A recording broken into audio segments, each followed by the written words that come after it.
ಜೈ ಕಾಮಾಖ್ಯ ಮಾತಾ. ಕಾಮಾಖ್ಯ ದೇವಿ ಭಾರತದ ಅತ್ಯಂತ ಶಕ್ತಿಶಾಲಿ ಹಾಗೂ ಪವಿತ್ರ ಶಕ್ತಿಪೀಠಗಳಲ್ಲಿ ಒಂದು.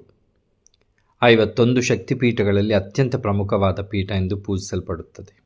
ಇಲ್ಲಿ ಬೇರೆ ದೇವಾಲಯಗಳಂತೆ ದೇವಿಯ ವಿಗ್ರಹವಿಲ್ಲ. ಸ್ವಾಭಾವಿಕವಾಗಿ ರೂಪುಗೊಂಡಿರುವ ಶಿಲಾಬಿರುಕು ಮತ್ತು ಅದರಿಂದ ನಿರಂತರವಾಗಿ ಹರಿಯುವ ಜಲಧಾರೆಯನ್ನೇ ಕಾಮಾಖ್ಯ ಮಾತೆಯ ದಿವ್ಯ ಸ್ವರೂಪವೆಂದು ಪೂಜಿಸಲಾಗುತ್ತದೆ. ಇಲ್ಲಿ ಕಾಮಾಖ್ಯ ದೇವಿಯನ್ನು ಭಕ್ತಿ ಶ್ರದ್ಧೆಯಿಂದ ಪೂಜಿಸಿದರೆ ಮನೋಕಾಮನೆಗಳು ಈಡೇರುತ್ತವೆ. ವಿವಾಹ ಮತ್ತು ಸಂತಾನ ಭಾಗ್ಯ, ಕುಟುಂಬದಲ್ಲಿ ಸುಖ, ಶಾಂತಿ, ನೆಮ್ಮದಿ ಮತ್ತು ಐಶ್ವರ್ಯ ಹೆಚ್ಚುತ್ತದೆ. ದುಷ್ಟ ಶಕ್ತಿಗಳಿಂದ ರಕ್ಷಣೆ ಸಿಗುತ್ತದೆ. ಆತ್ಮಿಕ ಶಕ್ತಿ ಹಾಗೂ ಆತ್ಮವಿಶ್ವಾಸ ವೃದ್ಧಿಯಾಗುತ್ತದೆ. ಪ್ರತಿ ವರ್ಷ ಜೂನ್ ತಿಂಗಳಲ್ಲಿ ಅಂಬುಬಾಚಿ ಮೇಳ ನಡೆಯುತ್ತೆ. ಈ ಸಂದರ್ಭದಲ್ಲಿ ದೇವಾಲಯವನ್ನು 3 ದಿನಗಳ ಕಾಲ ಮುಚ್ಚಲಾಗುತ್ತದೆ. ದೇವಿಯ ವಾರ್ಷಿಕ ಋತುಚಕ್ರದ ಸಂಕೇತವಾಗಿ ಈ ಆಚರಣೆ ನಡೆಯುತ್ತದೆ.